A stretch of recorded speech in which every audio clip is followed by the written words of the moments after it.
Hi, welcome back to my channel, and tonight it's breakfast for dinner, so let's get going.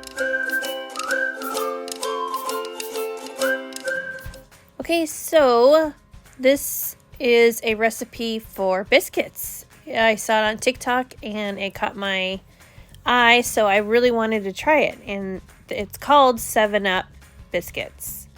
And it only has 4 ingredients, so first of all, you're going to need 5 cups of Bisquick and 1.5 cups of sour cream, and then you just cut it in with a fork.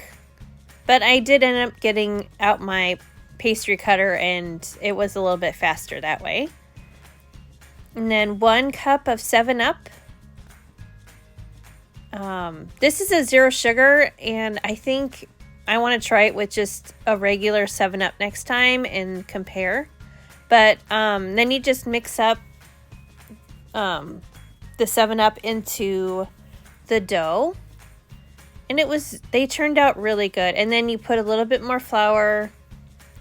I'll list the ingredients in the description box. It's just a recipe I wrote it out really fast when I watched the video, but I'll list it down below. And then this is kind of an important part when you're cutting out your biscuits. You do not twist your cutter because that seals the edges and therefore they will not rise in the oven. So I tried real hard. You want to do that just to like twist it and really get it cut out good, but just press down and that's it. And then you melt 1 stick of butter in the bottom of a 9x13 and put your biscuits in, bake them at 450 for 15 minutes. And it was the perfect amount of time. They turned out really well. I put a little bit more butter on top, but it's a really good recipe. It was really good. We enjoyed them, and it made a lot too.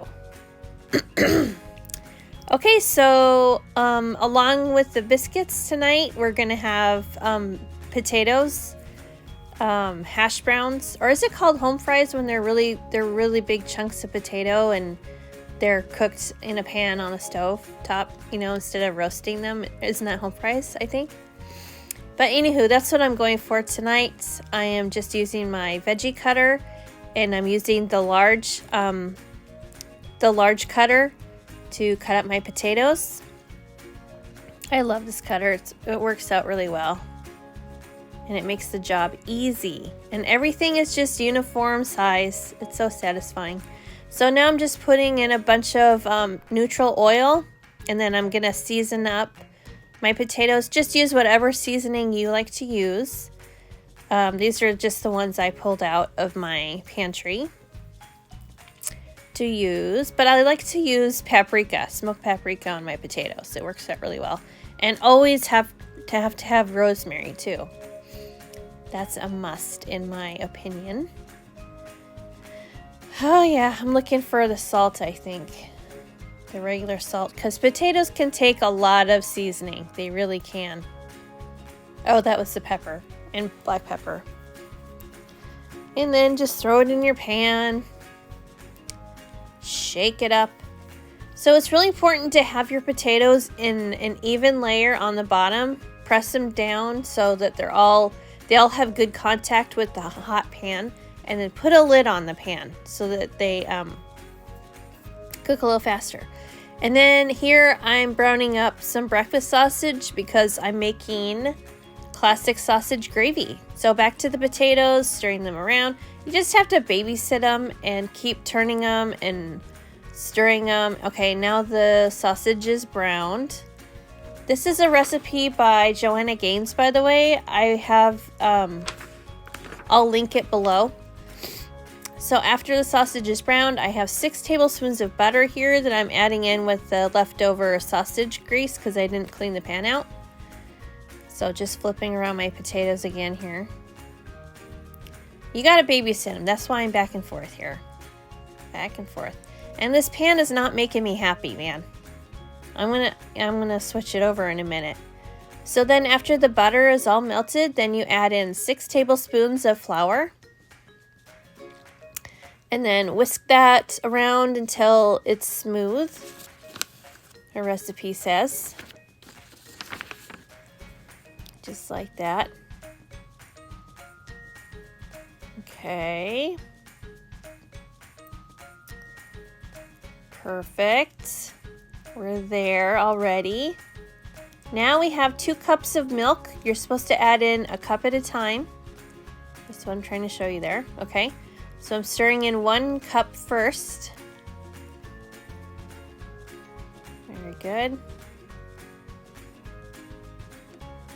And it just thickens up really fast right before your eyes. Look, it's thick. And then add in the 2nd cup of milk. Stir that around. And I decided to throw in a little bit of sage to tie in with the sausage. It's not in the recipe, but that's just what I wanted to do. Add plenty of salt and pepper because it's pretty bland without salt and pepper. I'm tasting it here. I'm like, ooh, it needs more seasoning.